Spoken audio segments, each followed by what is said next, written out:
My name is Jack, a 32-year-old man raised in a single-parent household. My parents divorced when I was in elementary school, and the reason was my father's infidelity. My father was always frequenting adult entertainment establishments, and no matter how angry my mother got, he wouldn't stop. Eventually, he had a child with one of the women from those places, and my mother was furious. I'm sure she was heartbroken, but it seemed like her anger outweighed her sadness. She said that she was done with this worthless man, and took my hand to leave our home. But we had nowhere to turn to. My maternal grandparents, my mother's parents, had passed away young due to illness. So, my mother couldn't rely on her parents. That's why my mother and I started living together in a small apartment. Since my mother didn't have much education, she couldn't land a well-paying specialized job. Therefore, she juggled 2 part-time jobs to make ends meet. I knew my mother was struggling, but I lashed out at her once because I was hurt by the teasing from my classmates. A classmate, Mike, who had been with me since elementary school, always looked down on me as the poor kid. Well, the poor kid came to school today. Everyone run.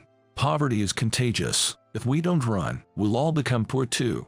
Why do you say things like that? It's as if you're treating me like a germ. Shut up. You're a poor person, so just live miserably. You should be ridiculed and cry about it. What did you say, you jerk? Oh, getting violent, are we? That's why I hate people with bad upbringing. Because poor people have rough hearts. It's normal for them to lash out at someone, right? Mike was a really infuriating guy. I wanted to get away from people like him as soon as possible, but we ended up at the same middle school. I thought that if he had money, he would go to a private middle school, but it seemed like Mike had failed to get into one. So, I guess that was why he was in public school. There was no one poorer than me in middle school, so Mike and his gang targeted me again. I was laughed at for my plain-looking lunch and for wearing ragged clothes. So, I blamed my mother. I said it was her fault we were poor, but I regretted it as soon as I said it. My mother looked deeply hurt and kept saying that she is sorry to me. Indeed, my father was a jerk, but he was a good earner. He probably vented his job frustrations in those adult places. I sometimes resented my mother for our destitute life after leaving my father. But then I realized my mother wasn't eating much. She prepared plenty of food for me, but she barely ate any herself. I wondered why, but as I grew up, I understood she was doing it for my sake. That's why I regretted saying such harsh things to her. My mother, worn out by years of hard work, including night shifts, eventually became bedridden. By the time I was in high school, she could barely get up, so I took on most of the household chores. Every time she apologized, it felt like a tightening pain in my chest. I realized I had been too dependent on her. After graduating from high school, I started working. One day, on my way home from work, I bumped into Mike, who had become a college student. He ridiculed me for not going to college and working instead. Well, so you didn't go to college and are working now. Guess the best you can do is be a low-wage laborer. It suits someone raised in a single-parent household like you. People like me, from wealthy families, go to college and even get fancy cars. Oh, is that so? Well, I'm satisfied with my life, so it doesn't matter what you think. Oh, what are you bragging about? Just a casual employee trying to act tough. In this world, college graduates rule. Low-life high school grads like you should just trudge through the mud. The gap between us will only widen. One day, I'll work for a multinational corporation just like my dad and make a ton of money. That's a pretty irrelevant story to me. You're just jealous, admit it. Just watch and see. Mike's father worked for a multinational company and made a lot of money. And Mike himself aspired to be like that. I couldn't care less about Mike's future, and frankly, I had no interest in it. It had nothing to do with me, and I thought he should just do whatever he wants. Time passed like that. Every day, I just went to work and did household chores for my mom, and that was all I could manage. Even when I was exhausted, I felt relieved just seeing my mom eat the food I cooked. Although she had gotten somewhat better, it seemed she couldn't exert herself anymore. I was working now, so we could get by without my mom having to work anymore. Above all, I didn't want her to strain herself any further, so I told her not to work. Then my mother said that she was sorry for making you suffer, and she cried. I was the one who felt bad. For my sake, during my growing years, she must have sacrificed even her own food and stylish clothes. Despite having many things she wanted to do, she sacrificed everything for me. Knowing all this, I no longer blamed my mother for our poverty. I regretted the disrespectful things I had said in the past. Maybe I didn't understand it because I was just a kid, but still, there are things that should and shouldn't be said. And now, I've just turned 32. I've had my struggles, but I feel blessed just to be able to celebrate my birthday. To live healthily every day, to wake up the next day, and then to have a birthday. It seems so ordinary, but it's actually a miracle. Because of the hardships, I was just focused on getting through each day. I had no idea what tomorrow would bring. Back in elementary school, I was always part of the scramble for seconds during lunch. I was that hungry, and I suffered from hunger. Of course, when I got home, I would devour my food. The ingredient-less pasta my mom made was my favorite. I hardly ever ate meat, so my growth must have been quite stunted. Now, I'm of decent height and weight, but as a child, I was quite skinny. One day, after finishing work, I returned home. At home, my mother, who had recovered a bit, greeted me. Recently, she had recovered enough to cook, and she was making things I liked. I told her she didn't have to try so hard, but it seemed to be a diversion for her. So, I let her do as she pleased. While my mother was cooking, I was cleaning my room while looking at my phone. Then, I got a phone call. It was from Mike. He had been persistent about getting my phone number, so I gave it to him once, but I braced myself, wondering what it was about. Hey, Jack, how are you? I've got something to talk about. Is now a good time? What do you want? Well, you see, I'm organizing a mixer soon. There will be flight attendants from Arabian Airlines. They're all cute and stylish. Since you're just a casual employee, you must be free, right? I saw you at the station the other day, looking totally idle, so I'm inviting you. Well, you'll just be the wingman, though. Play your part well. There will be 4 guys including us and 4 girls. But being the bottom feeder that you are, you probably won't get much attention. Haha. I see. So, when is it? It's kind of sudden, but next Saturday. You seem to have a lot of free time, so you can come, right? Well, I'm free on Saturday, so I can make it. Great, it starts at 6 p.m. Meet us at Restaurant AM. All right, got it. Mike was very condescending and belittled me, even blatantly calling me a wingman. I thought he was incredibly rude, but he's always been that kind of person. Expecting manners from Mike was probably too much to ask. I found it annoying, but I decided to go, thinking it might turn into an interesting situation. When the designated Saturday arrived, I got ready around 4 p.m., changing my clothes and preparing to leave the house. By the time I finished, it was already 5 p.m., so I took my time getting to Restaurant AM, where I'd arrive at a good time. I took the train, and when I walked from the station to the restaurant, it was 5:45 p.m. I was a bit early, but decided to wait in front of the restaurant. At 5:50 p.m., Mike and the other guys arrived. They were dressed in what seemed like expensive, high-end fashion. I wondered if they were wearing brand-name clothes. Wow, what's with that outfit? So lame. Excuse me, you can't afford anything better. Coming to a mixer in such a tacky outfit, are you okay in the head? You'll surely be avoided by the girls. Well, they'll probably be fighting over me, though. The other guys laughed raucously, making me think they were just like Mike. Mike had the most vulgar laugh among them. I didn't think my outfit looked that poor, and I wondered why they had to belittle me so much. I wasn't bothering anyone, nor was I making anyone uncomfortable. Anyway, I followed Mike and the others into the restaurant. After 6 p.m., the girls arrived. They were flight attendants from Arabian Airlines, all tall and slender. It's like models. Sorry to keep you waiting. It's fine, it's fine. Come on, sit here. So, you're Emily, Jennifer, Catherine, and Lily, right? Yes. Wow, you all are so cute. You all work for Arabian Airlines, right? Yes, we're all colleagues. So, you're all the same age, then. We ordered drinks. While waiting, we started introductions, with the girls going first.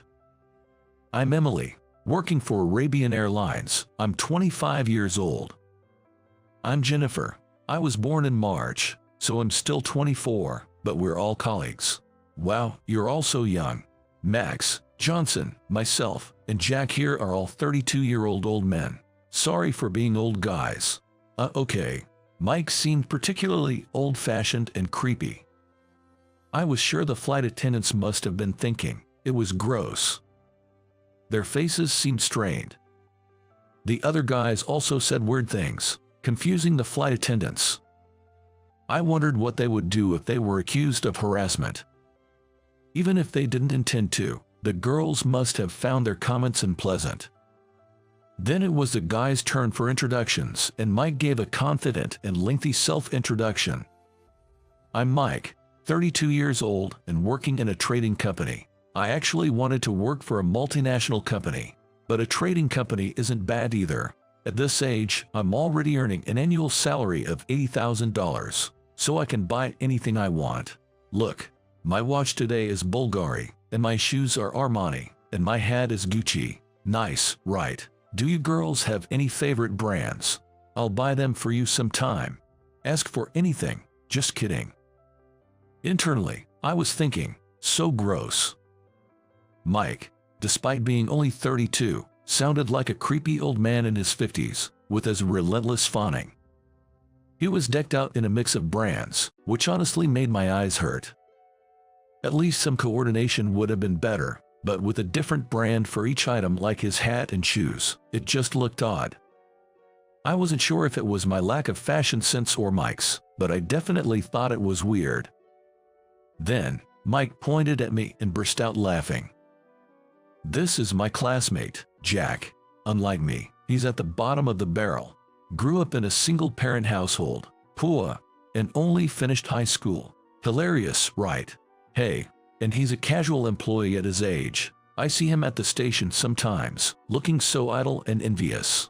Oh, how nice it must be to have so much free time. Then, the flight attendants swarmed around me, saying things like, "Come on, Mike, what are you talking about? There's no way this man is a casual employee. Excuse me, why don't you say anything, Mr. Iran? When is your next first-class trip to Dubai?" Next week." "Oh, is that so? I'm looking forward to seeing you on board again. Thank you for always flying with us." Mike seemed utterly clueless about what was happening. The other guys were also taken aback, staring at me. I was suddenly surrounded by the 4 flight attendants, creating an unexpected harem scene. Mike worked in a trading company, and the other guys were from megabanks and such. They couldn't fathom why someone like me, whom they thought was at the bottom, was being fawned over by attendants from the prestigious Arabian Airlines. But in reality, I'm far from being at the bottom. It's Mike and the other guys who think that. I'm actually the chairman of a certain company. You guys thought I was a casual worker, but I'm more like semi-retired. Actually, I'm the chairman of a company. What? Seriously? You know Global Food Corporation? That's my company. That one that's been doing incredibly well recently. The one started by a young entrepreneur that surpassed major food manufacturers in just 3 years. Yep, that's the one. I worked in a food processing factory after high school and used that experience to start my own food company. We may not be as well known as the major players, but our sales exceed theirs. How much do you make, then? My executive compensation is about $10 million. I used to make a bit more as the CEO, but I'm not that strapped for cash. The company's profits are more important, and it's not good for executives to be overpaid. 10 million. Mike nearly fell off his chair with his overreaction. The other guy's eyes were wide open. Seeing that I was not a bottom dweller but a successful individual, their faces turned red, perhaps out of frustration. I didn't intend to boast about my income, but since they mocked me, I felt the need to respond. Mike always saw me at the station and assumed I was a casual employee, but in reality, I had handed over most of the company's management to President Smith and became the chairman. I'm not sure about other companies, but becoming chairman freed up my time effectively. And it also allowed me to take care of my mother, who had been sickly. She's healthier now, but when I was heavily involved in work, I had to leave her care to housekeepers. But since she raised me, I wanted to take care of her myself, so I switched to working remotely and occasionally visited the office. But how could you start a company? Even if you worked at a food processing factory, you couldn't have had the expertise. That story about being the chairman must be a lie, right? It has to be. No, it's not a lie. Why would I tell such a pointless lie? I'm the founder and current chairman of Global Food Corporation. When I said I wanted to start a company, people who cared about me at the factory, like President Brown, invested in my idea. Really, I was well liked at the factory because I worked hard, so when I shared my dream of owning a company, President Brown and some clients invested. That's how I got to where I am today. So, it's actually you. Yeah, I don't appear in the media, so nobody really knows my face. Being shy, I had always declined media interviews. Also, my face isn't on a company's website. So, no one knew I was associated with Global Food Corporation. But it was different with these flight attendants.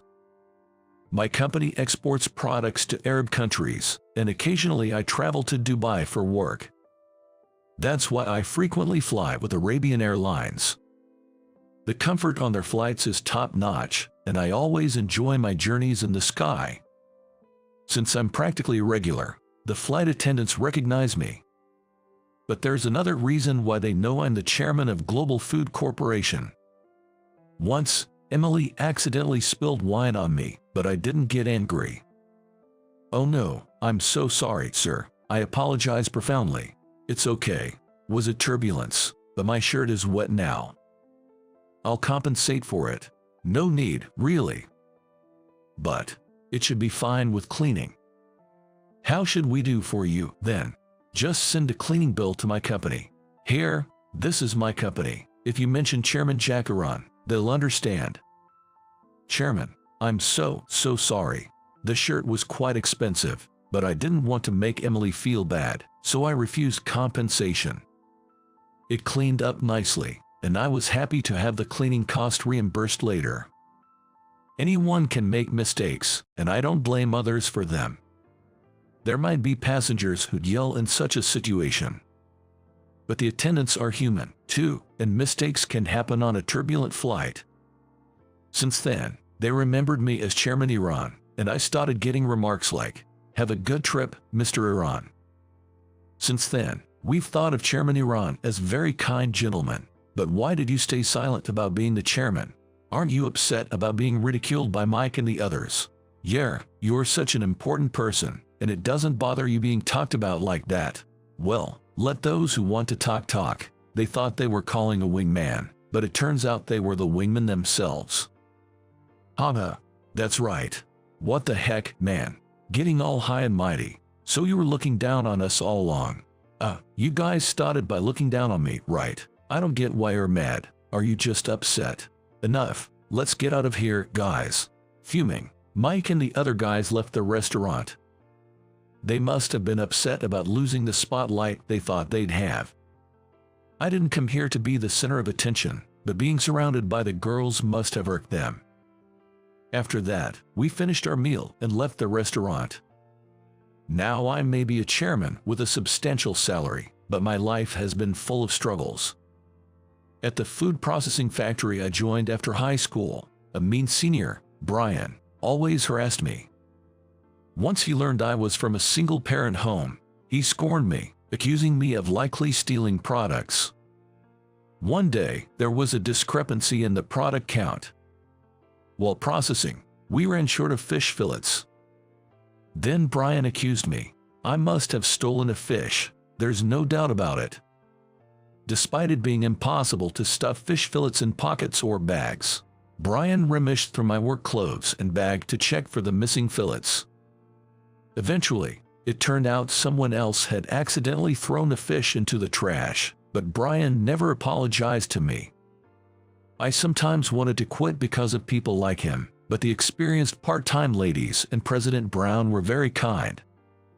Knowing I was struggling with poverty, they occasionally brought me home-cooked side dishes or shared products with me. I had never been treated so kindly before, so I was moved to tears. It also made me realize that eating is essential for living. The dishes the ladies cooked and the products President Brown gave me were all delicious. Eating them at the dinner table with my mom, saying how tasty everything was, I realized that food can change people. I wanted to create more delicious food to make people across the USA smile. And eventually, I hope to bring joy to people around the world, which led me to start a food company. When I shared this idea with President Brown at the factory where I worked, he said it was a great idea. He even offered to support me with funding if I was truly committed. Furthermore, clients I had connections with also helped me out, and I managed to establish the company. Initially, our products didn't sell at all, but when we developed easy-to-prepare items, they became a hit among working mothers and parents raising children. Considering the growing number of working women who need quick meal solutions, this was a timely success. As my mother gradually regained her health, she also gave me advice. Her opinions, being a cooking enthusiast, were invaluable, and our ready-to-use series turned out to be a huge hit. In countries with larger families, the need for cooking in bulk is significant. In the USA, having 3 kids is considered a lot, and 4 is like, wow, those parents are amazing. But globally, there are many families with even more children, and they are often in poor conditions. So, they can't always afford to feed their entire family delicious meals. I launched an international version of the ready-to-use series with affordable and tasty products made from local ingredients, suitable for cooking in large quantities. Surprisingly, it was a hit overseas too. Even ingredients that were previously discarded were turned into delicious meals, increasing our shipments. Since then, I've been developing various unique products.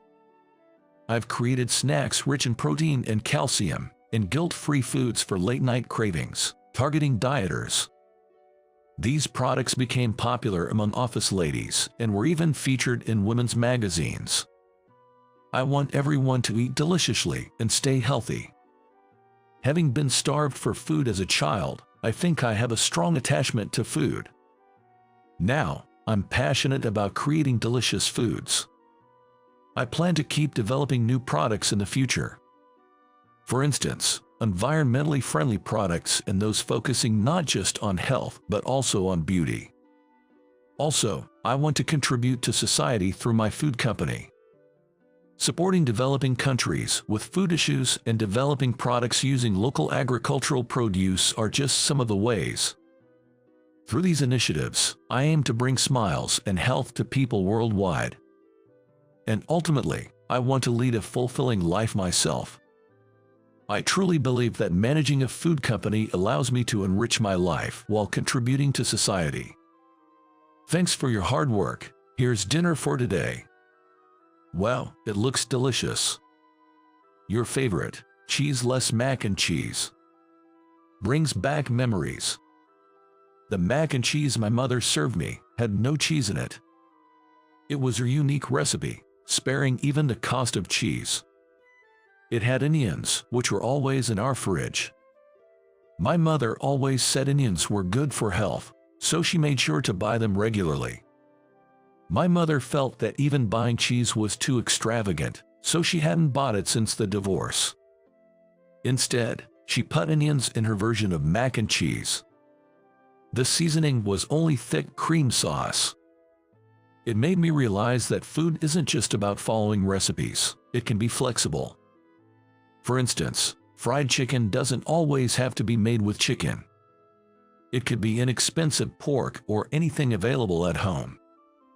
I started thinking that housewives and house husbands who cook could break away from traditional concepts. That's why I started developing products that could be easily prepared with ingredients already at home. In a way, my mother played a huge role in creating my hit products. She always said she hadn't done anything, but I owed to her for getting this far. One day, I flew with Arabian Airlines again. I was returning to the USA from a business trip. Someone winked at me on the flight. It was Emily, the flight attendant. She seemed interested in me, stealing glances my way. I, too, had been interested in Emily and hoped to get closer to her. Later, at the airport, she approached me, pulling her trolley, and invited me to dinner. Having never been asked out by a woman before, I wondered if I was dreaming. But Emily's eyes were earnest. "I'm so glad you came. I've always wanted to get closer to you," she said. "Really? That's nice to hear," I replied. "Thank you for being so kind when I made that mistake. I've liked you ever since that incident," she confessed. "Like, as in love? Yes, I've fallen for you. Please, would you go out with me?" "What, really? Am I not good enough because I'm just a flight attendant?" "No, it's not that at all. It's just, are you sure you want to be with someone like me? It's because it's you. Please, let's date seriously." I was astonished by her confession. Sure, I hadn't gotten angry when Emily spilled wine on my shirt. Mistakes happen, and getting angry doesn't help. But she saw me as kind. I never thought of myself as particularly kind, nor did I consider myself mean. People who are cruel often lack self-confidence. Like Mike. I heard from other flight attendants that Mike was still hosting mixers. But his arrogant attitude meant he wasn't popular with the ladies. No matter how well off or employed at a trading company, no one wants to be with someone with such a personality. My relationship with Emily began, and I eventually introduced her to my mother. Mom adored her, treating her like a daughter. Since dating Emily, my life changed significantly. Having a girlfriend brought a sense of security, positively affecting my work and daily life. Every day felt purposeful, filled with motivation. Being with her naturally brought more smiles and a sense of peace. Our dates were rare due to our busy schedules, but they were always enjoyable, and time flew by. Every outing was so fun that parting was always regrettable. Emily, being a busy flight attendant, meant that I had to adjust my work and personal time to make room for moments with her. Even though becoming a chairman allowed me more freedom than before, I was still very busy. One day, when I proposed to Emily, she expressed her desire to become a full-time homemaker to support me. Leaving Arabian Airlines, a job she had worked hard to get, must have been a huge decision. But I was thrilled that she wanted to be a full-time homemaker to be with me. As my mother's health had fully recovered, Emily and I decided to live together in a high-rise apartment near my family home. In reality, our family home wasn't the shabby apartment many thought it was, but a luxury apartment. However, I assumed my classmates still believed I lived in the old, run-down place. A year after we started living together, Emily and I got married. We had our wedding in Hawaii. My mother was overjoyed, crying tears of happiness, and Emily's parents were also very happy. She was their beloved daughter, and I was determined to cherish her forever. After our marriage, Emily and I led a life that seemed straight out of a fairy tale. She became a wonderful wife, dedicating herself to managing our home. Though I was often engrossed in my work, Emily's constant support enabled me to keep pushing forward. Eventually, we were blessed with a child. When our son was born, I was so moved that I cried tears of joy. Despite being new to parenting, Emily devoted herself entirely to raising our child. I feel incredibly fortunate to be married to Emily. We occasionally visit my mother with our son, and she always greets us with a gentle smile. All the hard work over the years felt truly rewarded.